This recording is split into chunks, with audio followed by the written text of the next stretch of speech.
Welcome to the 2026 box office draft, where franchises refuse to die, original movies fight for oxygen, and every opening weekend feels like an NFL football game. Yes, it's definitely a year of extremes with potential billion-dollar sequels on the screen, sleeper hits maybe exploding on one another, and studios praying that TikTok saves their release dates.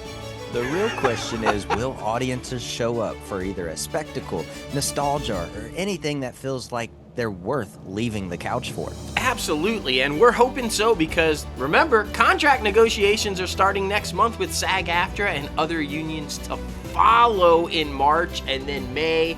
And oh my goodness, wishing that there's not a potential strike around the corner, but we'll see. That's another conversation for another day. Today on ITCAF, though, we're doing our box office drafts. Are you ready?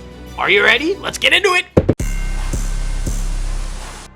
What's up, everybody? Welcome back. Did y'all see that? What?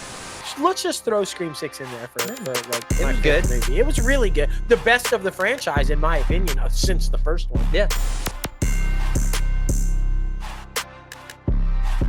What's up, guys? Welcome back to ITCAFpodcast. We're super excited to have you here because we're doing the box office draft. Man, oh man. And before getting into all the nitty-grittiness that was last year and going into this current year, we got to take care of some business first. Please be sure to leave a rating on this podcast, comment below, and tell us what you actually think about the show. Because if you didn't know, leaving a rating, a like, comment, anything like that actually helps more people find this podcast. We're all here for people who love entertainment news, but we're also here for people who are trying to break into the entertainment industry. Us here at Crazy Ant Media are all about lending the helping hand, so please be sure to do so.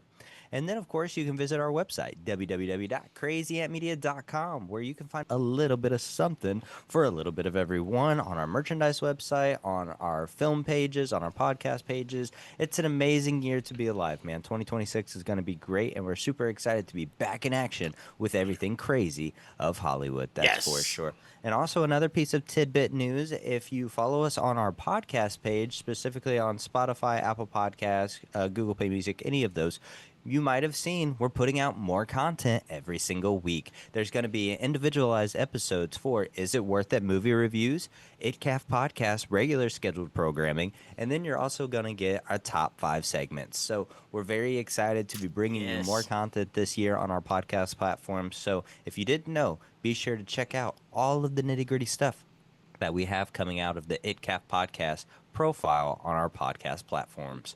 But man, oh man, it was a great year. I'm super excited and super happy that we decided to do this type of segment for an entire episode because last year the box office draft was a lot of fun. I mean, every single weekend, basically we had films that either you or I had films coming out, and like it was fun. It was nice little competitive banter back and forth, and it made us keep track of certain movies more, right? Oh, absolutely. And I think so much emphasis is put on domestic totals, right? Did it perform at the box office? But where the real money is made, guys and gals, is international. And I didn't factor that into my draft picks last year.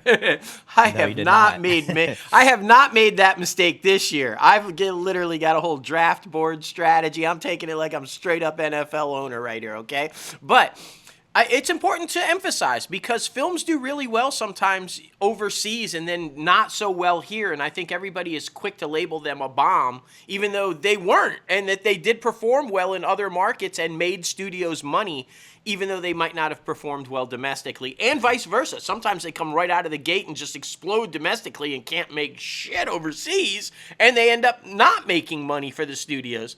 One or two of mine did that. So I like this draft idea because we do pay more attention and we are more apt when making our own films to strategize about how we would release them. Are they going to do well overseas where we could potentially make our money back? Are they not something that would have family appeal, etc.? So yeah, this is really fun and a learning experience.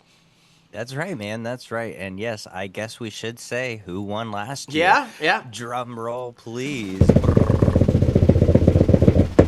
And the winner was myself, which is fantastic because because if y'all know, and I'm sure if you've been with us for a while, we do Oscar watch parties sometimes, and I never win those bad boys. So it's nice to win something every now and That's then. so true. That's so true. But yeah, I came in with $3.88 billion. Dustin wasn't far off, though. You came in with $3.15 billion. You had more middle of the road films than I did, but I had more international picks, and I had 2 films that reached $1 billion when Yeah, you did not. the two that you beat me with both made huge money overseas, and mine did not, and that's where the difference was. It's $700 million difference. If you add up your $2 billion movies, the majority of that 700 million is international. So it was the luck of the draw, and international audiences pulled you to the top, my friend. So good job. Well, and I pulled you to the top, or almost pulled you to With the top. Minecraft, because yeah. If I didn't give you Minecraft, Oh, it would have been a wouldn't blowout. It wouldn't have even been a competition. Yeah. But here's a little recap on what we had last year. I picked Jurassic World Rebirth first, and that came in with $869 million. A lot of that was overseas. We touched a little bit on that last week. Avatar, I picked as number 2 with Fire and Ash. It came right now. We cut it off. It's still in theaters, obviously. It had $1.24 billion as of yesterday, Friday. Lilo and Stitch came in with $1.04 billion. That was like a box office smash from the summer. Yep. And Fantastic Four First Steps, $522 million. And then you picked the pick for me properly. You did that right. I did it completely wrong because he picked Snow White for me, and that came in with $206 million. And it definitely did what it was supposed to, because it could have thrown me off really bad. It could have. Guys, that's $206 million worldwide. Yeah. Like, it did not make any money. Yeah, and we might throw a little twist in this year. Maybe we just throw our pick for the other one whenever we decide we want to in the middle of the draft this time, waiting till last. Maybe we just he's picking some decent movies. Maybe I'll just saddle him right now. I don't know. We'll play around. My picks, let's see. My number 1 was Superman, which it far exceeded expectations domestically. But as you can imagine, and I did not really factor this in, international doesn't really like America right now because of the old Trumpster. Yeah, I said it. And that hurt international box office. Superman came in with $617 million. 75% of that was domestic. It barely could make anything overseas, and that definitely hurt me. Captain America Brave New World, $415 million worldwide overall. I think where I made the mistake here is it was too early. This was a movie released around Valentine's Day, which should have been a summer tentpole. Yeah, I think it was Valentine's Day. Yeah, and this should have been a summer movie, and I think it hurt the box office total at this. Had you delivered it amongst other movies where it had some legs and it could have had some, I think it would have done a little bit better. But you live and learn. You live and learn. My next one, How to Train Your Dragon, the live action, $636 million. That's really respectable for a live action film that isn't Disney trying to pump out live action films. I think it did really well, and I was happy with that pick. Wicked for Good is still in theaters and still playing, but it isn't doing as well overseas as people thought it would. It's doing really well here, gangbusters here, but it's only at $523 million worldwide so far. And like Logan said, we capped this one as of yesterday because it is still playing and it is still making money, but no way I don't think it's going to reach what it was hoped to reach, and so that's disappointing. And then, yes, Logan's projected bomb for me, which was anything but. And that came to surprise for, I think, everyone, not just us, but everybody in the industry never saw this one coming. They're like, wait, what? $1 billion movie? Almost, just shy of, but a Minecraft movie. What? Everybody looked at this and they're like, are we serious? This looks like total crap. This looks like it's going to be so stupid. This might be a career killer from Momoa and Black and all the guys. Anything but. And so, yeah, this one made it much closer than it could have been. So thank you for my bomb pick, Logan. Minecraft movie. Your highest grossing film I gave you. Because who knew though? I guess then when you factor that in though, Minecraft and video gaming and so it is huge internationally, especially in the Japan and China markets, and so where this film dominated, it also did well here. But just crazy, right? Like, what? It is very crazy. And yeah, I mean, we mentioned it last week on the show, and the biggest one that neither one of us picked was Zootopia 2. We had no idea what that film was going to do. But I mean, it kind of goes to show you, you cannot sleep on these animated family You fun cannot. picks, man. So I think that's very important to keep in mind this upcoming year. And I definitely did. So I did as well. so it's going to be interesting to see how we move forward. But we did have a meeting the other day. We had our chief marketing brand officer, Delana, pick a number between 1 and 50 to see who will draw first. So let's look at who won that pick. It's a number between 1 and 50. Who's going to go first? My number is going to be, I'm feeling 34. I'm feeling 34. You, It's Dustin? interesting because I had a strategy that funneled in the 30s as well. But you know what? I'm going to go bold. I'm going to take a chance. My number is 19. Number was 8. Ah. Boom. Yes. So I will be taking the first pick. All right, as you see, Dustin gets to go first again. I mean, it didn't help him last year, so we'll see if it helps him this year. Well, I am prepared, my friend. Oh my gosh, I'm excited for this one. And you know what? I think coming right out of the gate, everybody's going to think I'm picking a risky move. I don't think so. I am confident. I am hungry. I think this is going to be a restorative film. It's going to be the one. My number one pick, as I put it onto the list, Avengers Doomsday. That's right, Makes ladies sense. and gents. Avengers Doomsday. I am not convinced superhero fatigue is dead. I'm just convinced they haven't been making very good ones as of late. I think this film is going to do what Deadpool and Wolverine did. I think people like when they team up. This one's going to have every Marvel character in the existence of ever, including the 20th Century Fox ones in there. I really do think this one is going to kick butt. I'm going to project even 1.6 to 1.8 billion dollars in the worldwide box office. I think this thing is going to come out slamming and make a ton of money. So my number one pick, Avengers Doomsday. Well, that makes sense because that was also going to be my number one pick. I do think superhero fatigue is kind of a thing, and I think it's more Marvel fatigue in my opinion. But yeah, I mean, you can't count out those huge team up films, especially when they're adding, fan favorite new characters that are going to be a part of this film. It is supposed to be a completely reslate of the entire franchise. And yeah, I think you're right. It's going to make gangbuster monies, a lot of freaking money. But we shall see, man. It's coming out at the end of the year too.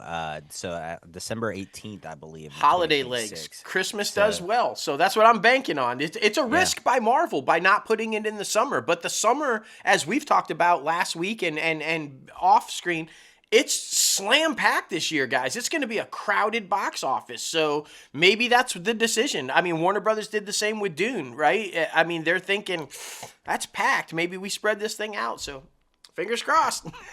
Yeah, for sure. But I mean, we see what Avatar did for Exactly. the holiday season. So I think Marvel have seen that, and this makes complete sense. But I mean, you did kind of say the same thing last year about Captain America: Brave New World. But I didn't see it happening in February. So we see how that did. It's fine though. It's fine. We'll see. Hopefully whatever. we You were make the gonna mistake. pick it. You were gonna pick it. So I know. don't I gotta talk trash though. I gotta talk trash. So this one, I don't know if it'll come off as a surprise to you, at least for my number one.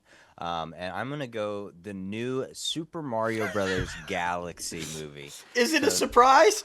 Logan's is first that- pick, Super Mario Bros. So no, sir, it's not. Like, I'm picking this one because the last one was such a mega gangbuster, blockbuster hit. It did really well on Peacock as well. I was looking how I kind of narrowed it down. I went through and watched all the trailer views and to see especially if it was a sequel, how it's comparing to the original. Right. I think Super Mario Brothers is going to do well. I think it's going to do gangbusters. There's a lot of kids films coming out this year, so that was kind of really hard to narrow down. But I think, there's still a decent amount of legs for this franchise, and I do think that enough time has passed from the first one to the second one to build up same anticipation. Because I think if they were younger kids for the first one, they're like pre-pubescent early teenagers for this one, so I think that's going to drive a lot of young people specifically to see this movie. So yeah, my number one pick, the Super Mario Brothers Galaxy movie. I would agree with you, and it was on my list as a pick too if you didn't pick it, because I'm thinking it's going to do somewhere between 1.3 and $1.5 billion. I really do think so. $1 billion, yeah, for sure. Okay, my number two pick.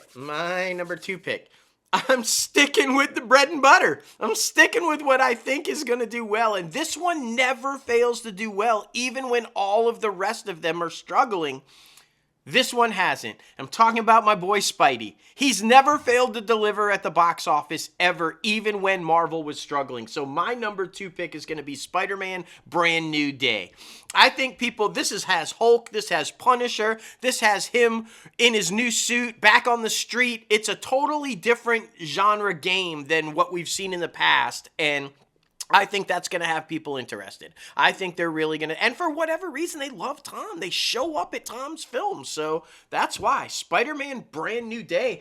And I'm thinking this one also is probably going to do over $1 billion, $1.2, $1.3 billion. I think it's got legs, and they tend to do well overseas. So Spider-Man Brand New Day. That is a great pick, and it was my alternate for my second pick. So it's funny how we're kind of going along those lines. Yeah. But the whole reason I stayed away from that one, though, is just because it's the fourth installment. Yes, Spider-Man is so beloved, but that's the only reason. And I think because, like I said last week, with DC becoming more trendy than Marvel, I put my number two pick as Supergirl. I have very high expectations for Supergirl. Really? I think that's going to do very well at the box office, and especially coming off of the legs of Superman. I mean, I'm going to go on record in saying I think Supergirl is going to do better than Superman. I really do, because it's going to catapult off of the backbones of her, cousin, and I do think that it's giving a Guardians of the Galaxy feel, and people love that from James Gunn. So I really think it's going to be successful. So yeah, my number two is going to be Supergirl. I'm going to not lie to you. I had Supergirl on your list as a pick. I figured you would pick this one. Funny. It's like you know me or something. I had it as the third pick for you, and I expect it to do about $450, $500 million, right in the range of what Superman did. She's a little bit lesser known, but with the setup, in Superman, and then Momoa as Lobo, which DC fans have long wanted to see, and then of course they're throwing in what everybody wants all the time, anytime, anywhere, crypto. I think this one will do well. I think you're potentially right. I think it could outperform Superman, but at least perform to the level of Superman. So it's a good middle of the road pick, and I thought you would pick it. I just thought you'd go third with it. I thought you had something else at number two, but it's okay. It's okay. All right. My number three pick, and I'm banking on Lilo and Stitch. This is a Lilo and Stitch pick. My number three pick is going to be the live action version of Moana. I think it's going to do similar to what Lilo and Stitch was able to do. And I'm banking on the fact that is true. I think this is a popular franchise. It does really well. I think this decision to release it theatrically, this was initially decided by Iger and the guys to only go straight to streaming, but then made the decision to put it theatrically. And I want to reference that they made that decision prior to the success of Lilo and Stitch at the box office. So I'm banking on the fact that it will do something similar. I hope it will do something similar. But I think this one's also has the potential to make right at $1 billion, maybe slightly more, slightly less, but right there at the $1 billion mark. It is a beloved family franchise. It is a beloved character, and Moana, Moana live action. That's my number three pick. That's a good one. That's a good one. That was one that it made the short list. It wasn't an alternate at all, but I was like, man, oh man, like are live actions like out of date now? I can't really tell. So I mean, but I mean, we were just talking about the live action Lilo and Stitch did a great. It made over $1 billion, but It did. it's just so close. Moana is so close. So that's the only reason I didn't go with it. But that's a good pick, man. I mean, well, number three for me, I think, and this is where I thought you were going with the success of children's films, with the success of Disney, with the success of nostalgia. I'm gonna go with Toy Story 5. All of the Toy Stories have made over $1 billion at the box office. They've all been freaking very fan favorite. Like critics love them, the Yeah. children love them. I do think that it's going to do great. I think it's going to be on par with possibly making around the same as Super Mario Brothers Galaxy, just because it's such a beloved franchise. And yeah, man, I'm super surprised I was able to get that one. I'm not even gonna lie to you. So yeah, my third pick is Toy Story 5. Yeah, you just stole that one from me, buddy. I thought, yeah. I was gonna go with that one. There's no doubt about it. That was gonna be my next pick. Okay. Well then, I'm gonna adjust because I do have an alternate pick. And Yeah, there we go. yeah, I think it's going to be my number 4 pick is going to be the Odyssey. I just think it's one of those films where it's Nolan. It's damn near every A-list cast in Hollywood. This one's got a lot of anticipation. I think this is both going to be a fan favorite and a filmmaker's favorite. Nolan seems to be able to figure that out and capture that. And so if Oppenheimer could make $1 billion, I'm fairly confident that the Odyssey can as well. So I'm just gonna ride that. I think it's gonna do well. I think it's gonna perform for me. Even if it doesn't reach $1 billion, I think it'll perform well. So yeah, my number 4 pick, the Odyssey. And now, as a little twist, I am gonna saddle you, my friend, with your number 4 pick. I am gonna throw my bomb at you, and I am going to pick. Are you ready? Because I saw this the other day, and I'm thinking, bomb, and I'll tell you why. I am picking the Robert Pattinson Zendaya film, The Drama, as your bomb. And yes, it's about a young married couple, happily engaged, that are put to the test, as they say. Is that budget over $1 million?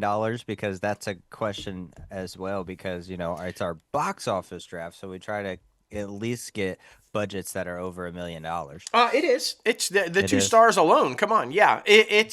But yes, I think this one is going to suffer the same fate as the Margot Robbie and Colin Farrell, where two big name stars with a really good story and you would think it would draw, and it did not. I think that's what this one is going to do. It has two big name stars, both riding huge success right now, both very popular. Nobody will show up at this thing for the box office. In fact, I'm predicting really low for it. I'm going to say $120 million to $200 million total worldwide. I think it's going to be a complete and utter bomb. Well, all right then. That's yeah, all right. I'm very curious to see how that's gonna be, because a lot of people have been trying to get back and see more story-driven films. I mean, it is an A24 film, I believe. Yes, it is. And Marty Supreme, which is a motivational movie about a ping pong player, has grossed over $100 million at the box office, which is still not great you're looking at in retrospect to all of these other films, but yeah, that's what I'm saying. I think this will be a great film that I know both you and I will go see in the theaters and we'll love it. Yeah. I'm sure, I have no doubt, but it will not make money. No. It's sad, but sorry, buddy. Yeah. All right. So with all of that, it's my alternate for my third pick since you did not pick it. And I'm assuming you didn't pick it because it's being released at the same day as another big franchise. But I think this is going to be the battle of the 2026 season. And I'm going to go with Dune 3. Yes. I think Dune 3 is going to make a boatload of money as well, just like Avengers Doomsday. As they're calling it Doomsday. Did you see that? They had a little like speaking fest, and they were like, "Oh, well, let's come on. We've had Barbenheimer. I think we go Doomsday," which I love. That's great, and I love that they're friendly about the competition. You know, completely agree. Yeah, I'm super excited about it. This is also the last Denis Villeneuve's film before entering in James Bond land, so that's very exciting. But it's supposed to be like a nice like cap to the story, I think. And you know where they left off with Dune Part 2, I think it's going to continue getting more and more crazy for Dune Part 3. The Dune franchise, in my opinion, is the new Star Wars. So that's kind of where I'm at with that. But yeah, I'm super happy I was able to get that. Now for your pick, oh man, see, I don't want to make the same mistake I did last year where I gave you one that I thought was going to be a bomb because, you know, I mean, the unknown. This one did have, no, I'm gonna go with The Bride. That's the other one. I'm gonna go with The Bride. I think The Bride is. This is the Frankenstein one, the Bride of Frankenstein. Yeah. Okay. Yeah. All right. We just had a Frankenstein movie that came to Netflix that was completely different than what this film looks like it's going to be. Yep. Directed by Maggie Gyllenhaal. It's got Christian Bale in it. It's just a weird interpretation of Frankenstein and Frankenstein's Bride, so that's why I think it's going to be a bomb. And I mean, the prosthetics and the effects alone, I can only imagine cost over, $1 million. Yeah. So... yeah, but what I was on the fence about was I thought about giving you the Mortal Kombat film. And I was like, I feel like that could either be really good or really bad, and I didn't want to take that chance, and I'm pretty confident that The Bride will probably do pretty bad. Fair enough. You know what I was going to saddle you with if I hadn't gone with the drama? I was going to try to hit you with the same thing that messed me up last year and go with an early pick, and I was going to give you 28 years later. Because it's early in the year, and it's the franchise is starting to lose legs, and I was like, let me say. But I feel more confident with the drama, but that was my backup. I'm like, do I just try to hit him like he hit me with Captain America last year, get him early? But I don't know. These are amazing, though. I think we're going to be much closer this year than we were last year. I think it's going to be really tight because I think all these movies are going to perform the way we kind of think they are. And, yeah, this is going to be a good fight right now.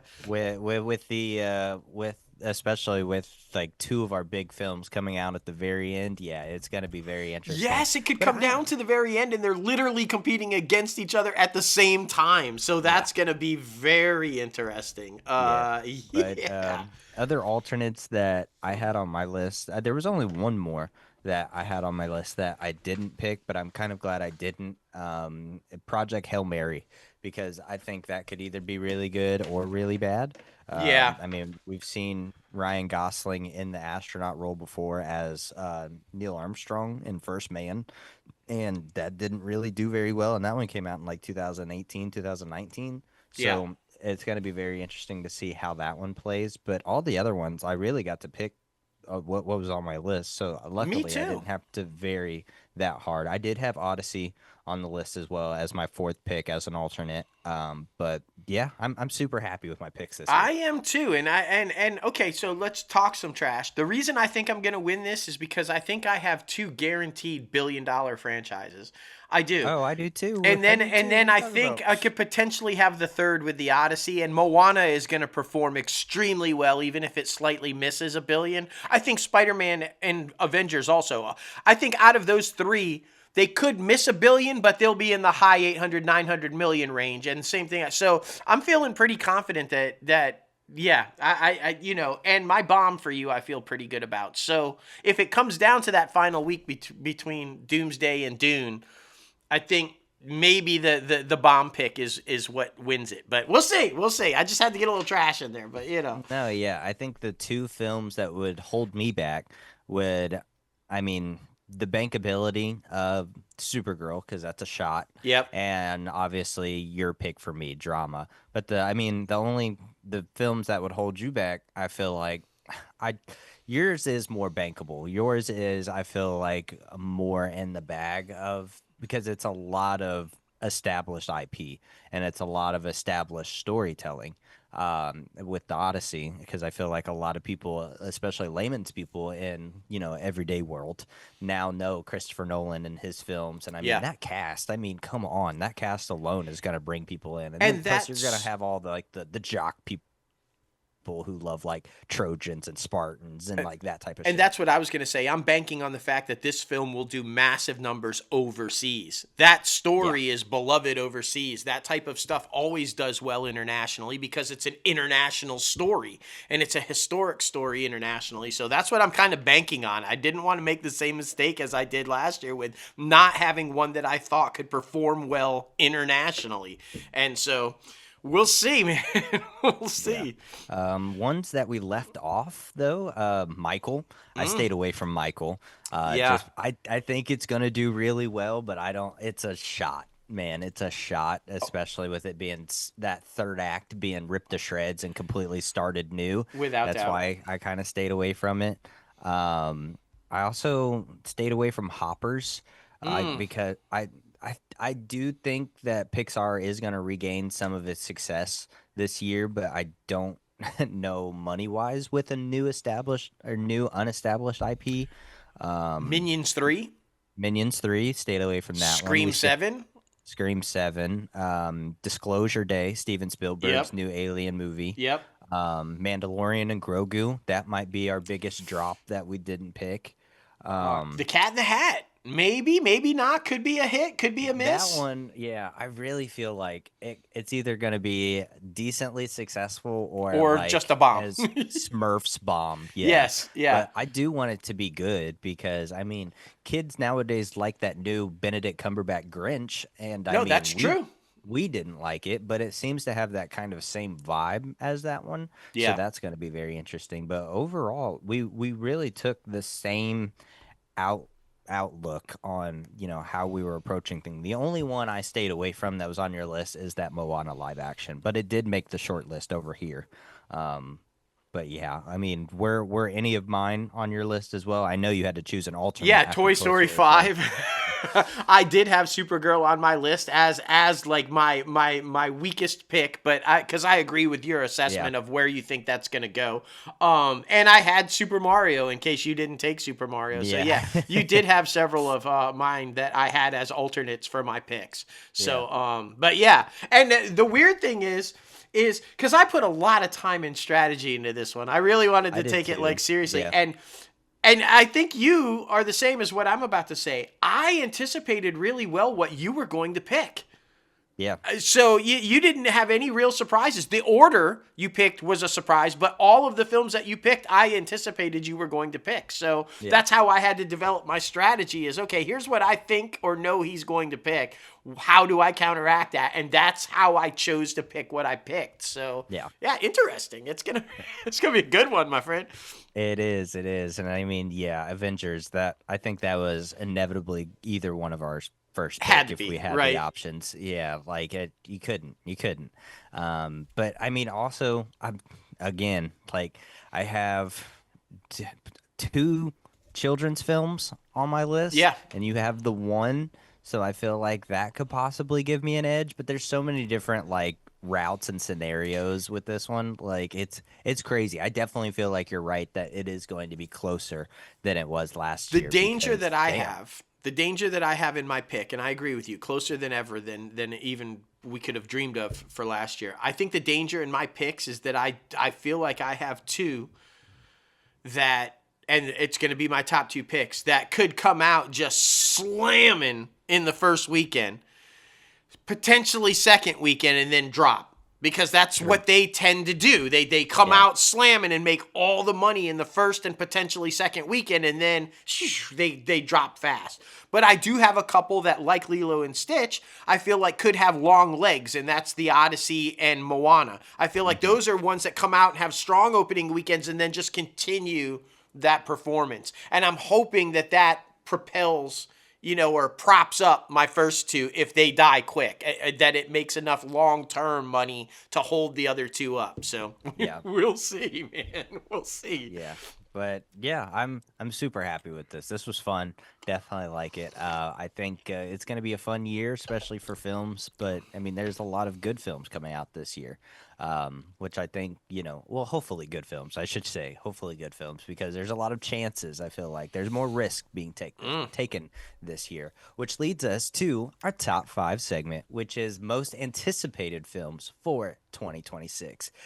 There are some on my list that are not on my box office list. Same. Because, I like taking chances when it comes to a consumer rather than, a person who's trying to draft these type of things. Like, for example, my number 5 goes to Hoppers, because it is Pixar coming back and trying to basically reestablish themselves. Elio did not do well at the box office. Yeah. It gained a little bit more success on Disney Plus because people were actually like able to sit down and watch it, and it is good. I sat down and watched it. I enjoyed it, but I mean, a lot of people hated it. Yeah. But I think Hoppers is cute. I mean, if y'all remember way back in the day, I don't remember which animated studio it was, but it's called Open Season, another little franchise with animals in the woods and stuff like that. I think this is very much like that. It resembles a lot of that concept, fun animals who are able to talk to each other, and it's a human aspect where their mind gets put into an animal and is able to talk to animals. And I think there's going to be a lot of adult humor in it as well, that are innuendos that are nostalgia for, parents who were able to watch that beforehand, or adults, millennial adults who are parents now that are able to be like, this is what we grew up on and this is what we love. So I think Hoppers is going to be a new story with a lot of nostalgia feeling. So yeah, that's my number 5, Hoppers. I like that. And my assessment after watching the trailer and then doing some research on that movie, and I think this is a fair comparison. I think it's going to do really well because it's basically Avatar animated with animals.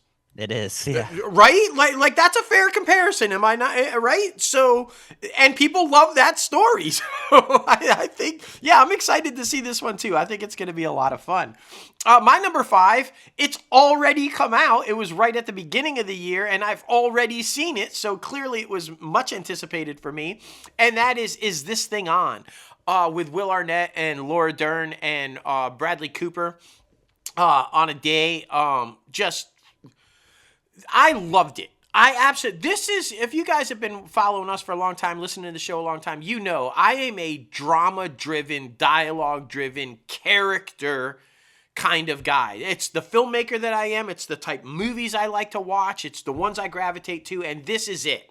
Bradley Cooper is, in my opinion, the modern-day Clint Eastwood in the fact that he can tell a story with drama and dialogue and not a lot of action. Not that Clint can't put in the action, but he's really good at dialogue-driven drama, character development stories, and I think that Bradley Cooper is phenomenal at it as well. He helped co-write this with Will Arnett. It is loosely based on a true story about a guy who kind of fell into stand-up comedy after going through a rough time. But this is a inside look at people struggling in a relationship. Two people that are clearly still in love but can't figure out and maybe think they're better off apart than together. Bradley Cooper... his character interjecting in and out is kind of like, they're couples and they go to this retreat every year or whatever, and they're kind of playing compare. He's hysterical in this film. I absolutely love how good. He always brings a character that just kills me. But what I really enjoy about this, though, is that the way Bradley chose to shoot it. He works with his frequent cinematographer collaborator, and they get it right every time. But they chose to go the handheld feel where it's all seems to be, even though it's not, but it seems to be one continuous non-stopping scene. And you are in it you're always right in the face or over the shoulder, so you feel like you're in the room having the conversation, being a part of the life. The shots on stage, we talk about this all the time, where it's tight and you're feeling the tension and you're like, oh my gosh, is he going to bomb? Is he going to be okay? And you feel like you're right up there on the stage behind the mic with him. And I love that. Think Birdman, that type of a feel with the camera movement and how, but yeah, bro, like, I hope because I think you said you might be going to see this. I highly recommend this film, guys. It's not going to be gangbusters at the box office, but my film surprisingly did have a lot of people in it, which I was shocked, and they loved it. Everybody was having a great time in it, crying, laughing, everything. So, yeah, go see this one. This is a filmmaker's film, but a fan film also. Go see it. Is this thing on? Great pick. Yeah, I definitely wanted to see that one because I'm a huge fan of Will Arnett. And I mean, if not a lot of people know, Will Arnett and Bradley Cooper are actually really good friends. Yeah. Like, Will Arnett was the one who helped Bradley Cooper get over some drug addiction and depression and things like that. So I can only imagine what that chemistry was like on set. I'm sure it was like awesome. Number 4 for me, for my most anticipated flicks for 2026, is one that you actually saddled me with for my box office draft, and I'm talking about The Drama. Am I the drama? I can't be the drama. Oh, man. I think Robert Pattinson and Zendaya are at the height of their careers, Same. honestly. I do think their chemistry is going to be unmatched. Really, anybody who's paired with Zendaya is, like, unmatched. Like they are made to look in such great light because the way that she performs, she's so graceful with her giving to other performances. I think this is going to be phenomenal. And I mean, plus, like, for all millennials out there right now who are either early stages of marriage, about to get married, in a serious relationship, I think that is going to drive people to go see it. I don't know about enough people, of course, because I wouldn't have chose it, but I do think it's going to be a good movie, and it's an A24 movie, and I do think that a lot of people are going to enjoy it. I'm hoping it's a good story, but with it being A24, I wouldn't be surprised if there's some weird freaking twist, because we know how they are. But, I mean, they've proven time and time and again that they can create storytelling that keeps people on their toes, and we don't get a lot of that anymore. No. So I'm very excited to see their next interpretation of cinematic glory. So yeah, number 4 for me is The Drama. Yeah, no, I put it on the list for your box office bomb just because I don't think it'll make a lot of money, but I am highly anticipating seeing it as well. I think this is going to be a comparison to, as I said earlier, the Margot Robbie and Colin Farrell movie. It's going to be a great story. It's going to be outstanding performances. The chemistry is going to rock. It's going to move you. You're going to feel something when you watch it. I have no doubt it's going to be a brilliant film. Sadly, though, those don't tend to do well. But I will be there, right there with you. I'll be sitting in the theater, and I hope not alone, but I will hopefully be sitting in there with a bunch of people watching this one because I am excited about it. My number 4, this franchise just cracks me up. I'm not saying these are stellar films. I'm not saying they're like cinematic masterpieces. I'm not saying like any of that. It's never, in my opinion, ever going to win an Oscar or anything like that. They're just fucking funny as hell. From the first one, De Niro... these films my number 4 is Focker-in-Law, the continued, of Meet the Fockers, and Ariana Grande playing the potential daughter-in-law coming into the family, and now Ben Stiller's character has now become the De Niro character, basically, with he's having to, okay, are you good enough for my family? Are you kind of a thing? But they're all coming back. Terry Polo as the wife and Ben Stiller and everybody, De Niro. And these films just work because they're just slapstick, stupid humor. But you know why I think these films work so well? Because they take real life situations and then poke fun at them in a way that we basically laugh at ourselves. It's like, oh yeah, we've been there, and that was kind of funny. Let me take a good humorous laugh at myself because that was pretty stupid. And so I think that's why these films work so well. And I think this one will do decent at the box office. Not gangbusters, but I think it'll do well. And yeah, so I'm excited to see this one. It's a good laugh every time. Focker-in-Law. Yeah, I think it's going to be very much along the same lines as the Freakier Friday, where Yeah. it's very nostalgia.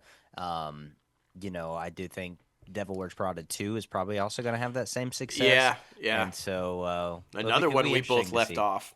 It's true. Yeah. I That- don't think that one will make crazy numbers. Though. No, you don't. But maybe Sinners type numbers. It could be one of those where Yeah, it I would say overperforms so. but doesn't make gangbusters. But Yeah, I think so. Number 3 for me goes to Michael. Michael, I think, is going to be huge for biopics. I mean, this is literally the king of pop. And, the third act, if y'all didn't know, was supposed to be him encountering the sexual assault claims against, the children in that whole case. But they decided to scrap that because one of the defendants in those case, signed a disclosure agreement to where, they can never use that in any particular form of publicity or promotion or anything like that. So they had to completely rewrite the third act. So I'm interested to see how that's going to be. So it's just going to be basically a regular biopic of the height of Michael's fame. At least that's what it looks like. Yeah. And I mean, it's his son, or not his son, it's his nephew playing him in the film. Yep. So that's very exciting. And I think we're going to get all the hits. It's going to be very nostalgia. A lot of 80s people like yourself are going to be super engulfed in it. I think sure. people are going to come out in droves. I think it's possibly going to be the biggest biopic ever and potentially the biggest bomb or biggest loss that we didn't put on one of our drafts, because I think it has potential, but it's there's too much unknown about what could happen. So that's why I left it off. But I'm super excited to see it because, I mean, everyone loves Michael Jackson music. You can't lie about that. No, it's so good. It's so poppy. It's so fun. So yeah, I'm super excited to see Michael. And I think you just nailed it on the head. Regardless of what you think is or isn't true with what happened in his personal life, you love his music. Everybody loves his music. And I think you're right. This one, though, not just 80s, this one will span a wide range of audience because you're going to get his Motown people who are now in their 70s and 80s, right, that were following him along in his Motown years. Then my people that are in our 50s, that followed him through the late 70s and all through the 80s. Then you're going to get the introduction of the new generation, your guys' generation that was introduced to him afterwards because of everybody loves the music, right? And so this one's going to span a really good block of generations, which I think the reason I didn't put it on is because I think it's going to follow along the same strategy of, and maybe the same fate of the Wicked movie. This one's being split into 2 films. So I think that hinders it sometimes, right? Because people will wait to go see the second one or all jump front heavy on the front and not go see so much the second one, which is odd, which is kind of what happened to Wicked. And I was like, what? But I think the Wicked movie they were just too close together. Yeah. I mean, there wasn't enough time. They needed to space it out a little bit more. Agreed. And I mean, everybody was still in love with the first film's music and didn't die off of it yet. So people love music in musicals. So that's fair. There was never really a song that caught on, in my opinion. No, that's fair. That's fair. But yeah, I'm excited to see Michael as well. I think it's going to be outstanding and brilliant move to put his nephew because he looks exact. I mean, he was a clone before they did the makeup to make him look even more so, but they didn't even have to put makeup on him. I mean, he looked just like him. It's crazy. My number 3, speaking of, it's strictly nostalgia. I was a young man in college when the first one came out, and it hit, and it was beloved, and it was the greatest thing anybody had ever seen, and I was like, oh my gosh. And now all these these little kids that I knew back in the day, like my friend had a child, and he wasn't even 1 year old. Now they're all grown ass people. That's how long this span has this franchise. Toy Story, I'm talking about. Toy Story 5. I can't get enough of this thing. Every time they say they're coming back, I'm in. It's so well done. This could be a franchise that runs the course. People get tired of. They do. But I think it was brilliant that they started with Andy as a kid, and now you're seeing they've brilliantly written and taken this story, this character development of watching what happens when a kid grows up and how relationships change with parents, with friends, with things that you once adored that you don't anymore, and what's new, and so it's basically like watching a picture of yourself and what you went through struggling as a kid to grow up and find who you are as an adult. And that's why I think these movies continue to hit and continue to work. And Yeah, Toy Story 5, man. I'm so excited to see this one. I can't wait to see where they're going with this and how they're going to take it. And I think this one's going to perform well, man. And I'm fairly confident I will not be sitting in the theater alone with this one. This will be a lot of people. For sure, for sure. Yeah, that franchise is older than me, only by a year. That's but what I'm saying, man. Yeah, like, It's great. And thank you for calling out my age. I referenced I was in college. You say I wasn't even born. I wasn't even born. Although, to be fair, I was late in my college career, like year 7, because I stayed in college forever, for anybody who doesn't know. But yeah. That's so funny. But yeah, super excited to see that. And yeah, I mean, I can't remember. I've only seen the fourth one once, but I Me do know too, that yeah. like Andy dropped them off to another girl, and the third one are obviously because of the daycare and stuff. But then I don't remember what happened in 4. I'm gonna have to rewatch that before the 5th one. Yeah. But number 2 for me, like I was talking about in the box office draft, is probably what I was talking about most in the box office draft, and that is Supergirl. I think Supergirl is going to be awesome, man. I'm super excited. The trailer looks fantastic. It's more cutting edge, I guess you could say. Superman is obviously the Boy Scout. Well, that's what everyone likes to call him. But Supergirl, she's the rebel, and people love rebels, and they love breaking the rules. And I think that's what Supergirl is going to be. And there's a lot of Star-Lord that I saw in that trailer for Supergirl. I love Millie Alcock as well. I mean, from brilliant. obviously House of the Dragons, Game of Thrones. She's so freaking great. So I think she's going to do phenomenal. And yeah, I'm super excited to see Supergirl. And because I'm a Superman fan now. I keep saying that, but I'm a Superman fan now. So yeah. Yeah. And Millie was the right choice. And John Papsadera, because he's freaking brilliant. He's like the best ever.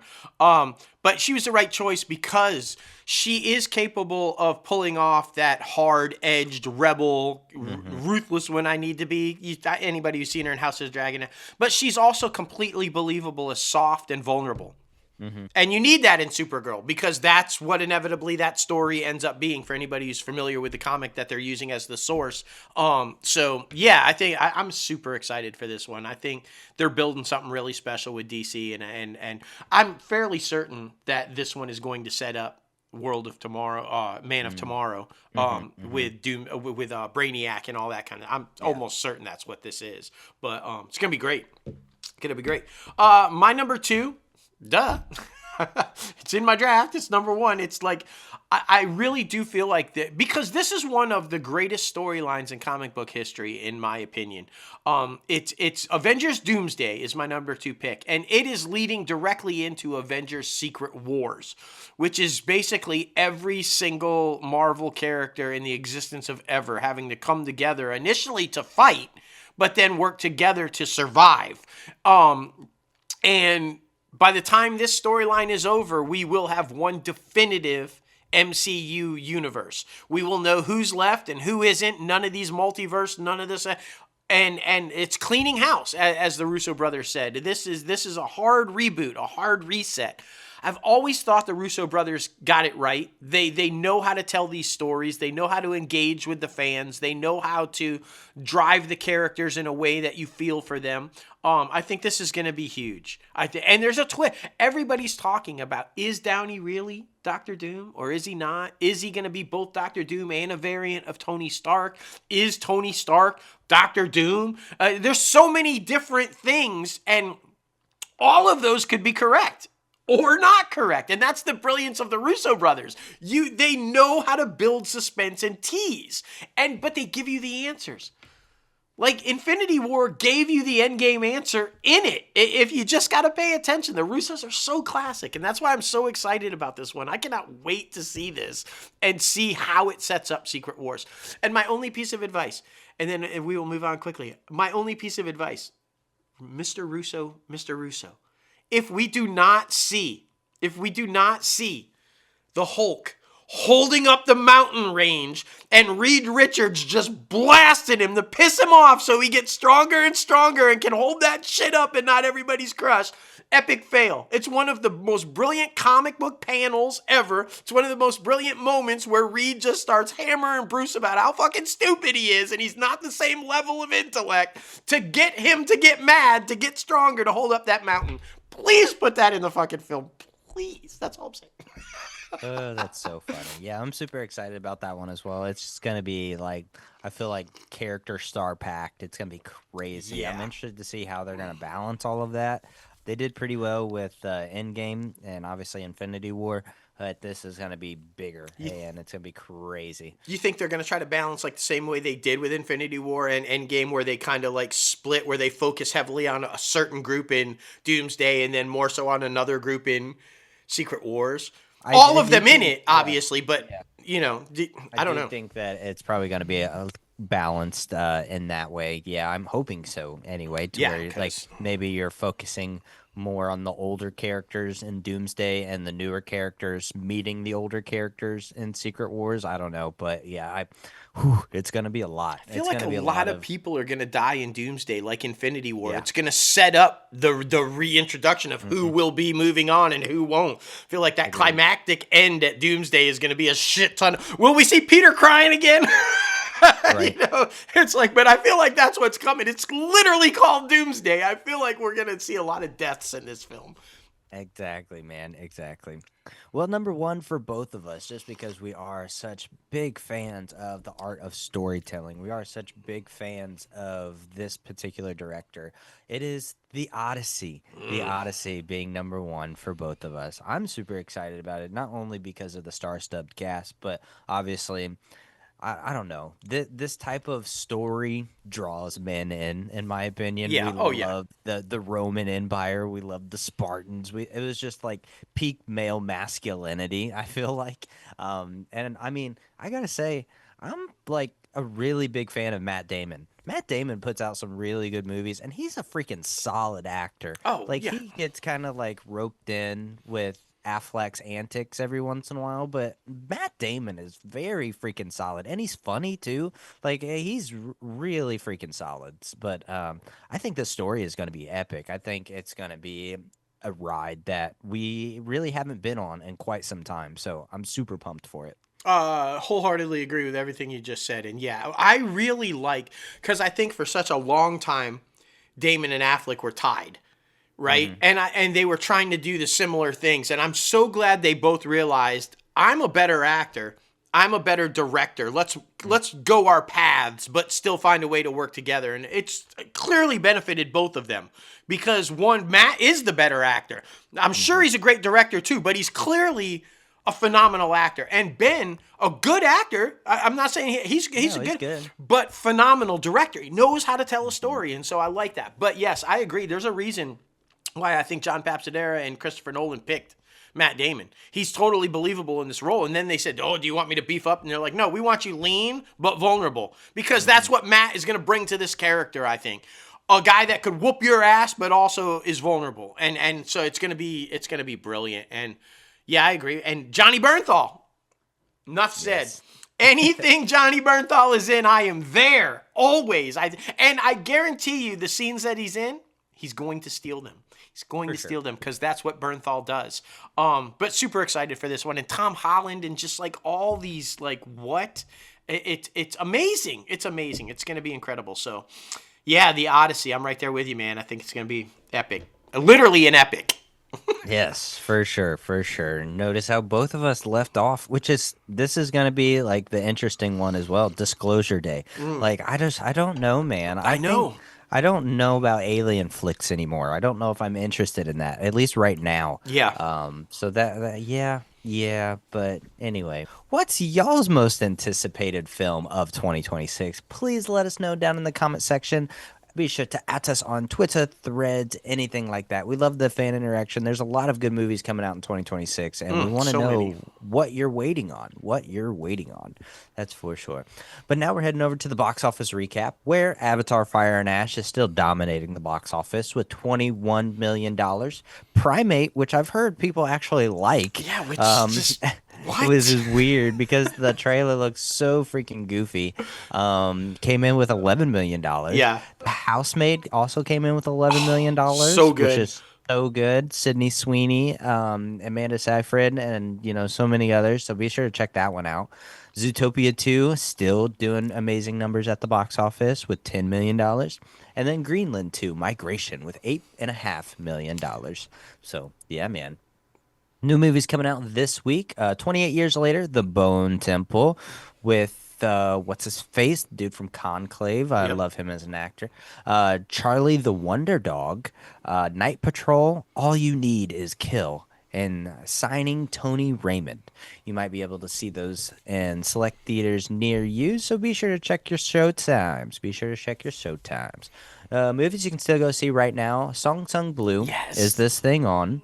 Anaconda, the SpongeBob movie, Search for SquarePants, Wicked for Good, Marty Supreme, and a couple of other things. Be sure to check out your local cinemas to see your showtimes. I know Yes. specifically I'm seeing Marty Supreme today. That was Okay. one that I wanted to see before it left theaters, so I'm super excited about that. Potential Oscars contenders. I mean, it definitely looks like Timmy is the front runner for Best Actor, but we know how they are. Freaking Lily a couple years ago from Killers of a Flower Yeah, Moon was Lily winning all Gladstone, the yeah. awards for freaking Best Actress, but then Emma Stone won Best Actress. So I think it might be that scenario where Timmy's winning all of the freaking awards leading up to the Oscars, but then Leo comes in and wins it for the actual Oscar. And look, don't undersell or overlook Kate Hudson from Song Sung Blue. Yeah. I think she is going to be an Oscar nominee and may potentially be the upset winner. And it's a phenomenal performance, and I feel bad for Hugh because you don't have her performance without Hugh's performance and them playing against each other. But I'm telling you, there's a lot of buzz, and I would not be surprised if she is the big upset winner. Like, wait a minute, here she comes out of nowhere, boom. So that's a brilliant movie as well, guys. Go see that movie as well. Some good stuff still hanging around. Yeah, man. Super excited. Now heading over to the IMDb Pros Top Trending segment, where the top trending movie is People We Meet on Vacation. I don't know about that one. Do you know about that one? That's a Netflix one. I haven't watched it, but from the younger folks that I know, it's some huge big deal, and they seem to love it. So Interesting. okay, Have to check that out. Yeah. Top trending TV show is still Stranger Things, still rocking and rolling. I wouldn't be surprised if The Pit comes in and steals the spot here soon. Yeah, Because yeah. season 2 is back and it's doing great. And it's also up to the premiere was up 200% than the first season's There you premiere. go. So I do think The Pit's going to come in and steal the spot at some point. And then the top trending star is Millie Bobby Brown, which I think Noah Wiley will at some point will come in and steal that spot. And I as think well. movie potentially The Rip will come in and take the spot. Was that good? Also You a watched Netflix. it. I did watch it last night, and it is, phenomenal. It's really, really good. A bit predictable, but the performances. I mean, Affleck and Is it and still Damon. fun? That's all that Yeah. matters. Oh no, it's really fun, and it's a phenomenal cast, and the chemistry, as always, between Affleck and Damon is just outstanding. Yeah. But there's so many people in this thing. Oh, Stephen Yeun from The Walking Dead, who's had success in films lately, and a bunch. And Sasha Callie, the Supergirl that didn't. Yeah. She's in it as well. So really good flick. I would recommend it. It's a fun watch for sure. Yeah. Well, speaking of that, hopefully we see that at some point because I don't know if you saw it, but the Coyote and Acme is going to release in 2026, I believe. Yeah. Remember that one was shelved as well at that same time as Batgirl. So I hopefully we actually see that. That would be really interesting. At least put it on HBO Max, man. They made this whole movie, and I mean, if the Snyder cut of freaking Justice League can go to HBO Max, why can't this film go to HBO Max? And Batgirl. Just do it That's as what- yeah, do that's it what I'm as referring do to. it as an Yeah. Elseworld. It like the Batman. If it's not going to be a part of Gunn's universe, which okay, fine, whatever. And we don't even know if Gunn's universe is going to move forward if the Netflix thing goes through. But if that, just put it out because I hear it's like a really good film. It's actually a really good film. So Yeah, that's the frustrating. one I was referring to. So Yeah. it would be interesting to see, how that moves forward. But anyway, y'all, thank you so much for getting crazy with us on 317 of ITCAF Podcast. Man, oh man, the box office draft is on, and we're Yes. super excited what's going to happen. Man. We do have guests coming up the next couple weeks, so be sure to stay tuned for that. Come back to ITCAF Podcast to get a little crazy with some amazing people. We're super excited about that. Be sure to follow us on social media. The company is at Crazy Ant Media. The podcast is at ITCAF Podcast. Our other podcast is at Everything's OKP. We have a new episode coming out next week, so be sure to stay tuned for that. We have a new intern on part of that Instagram account as well, and she's rocking and rolling, so be Yes. sure to follow Everything's OKP on Instagram. And then, of course, you can follow us both personally on social media. Myself at Logan Austin. And at Crazy Ant CEO.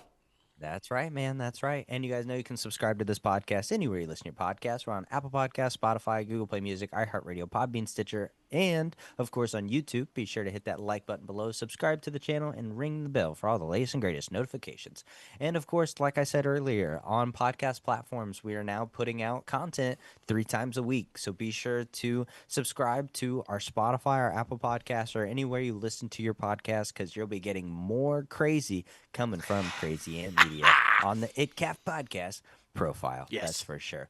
Be sure to visit our website as well, crazyantmedia.com. Oh my goodness. This was a great freaking show. I love that we came up with this concept because like it's just so fun. And I love at the beginning of every year looking to see what movies are coming out, just to see what I can anticipate for the upcoming year. Yeah, same. And it really gives what I like is that it really gives our listeners and our fans out there an inside pick at how we think, or an inside look at how we think, right? Like what is the thought process? Why do we see these movies? Why do we tell the stories that we tell as filmmakers? They get a good look at that when we do these picks, both for our industry picks of what we think is going to happen and for our box office picks. It just it really gives you a sharp look at how we think and how we operate. So yeah, I love the beginning of every year when we do these things. Two brilliant ideas. Yeah, exactly. Well, the real news, or the big question is, what cameo is this person going to be in? We're super excited. She's Dr. Doom, okay? She is Dr. Doom. It's That's going right. to be the reveal. Take off the mask, and you're going to see the one, the only Oprah!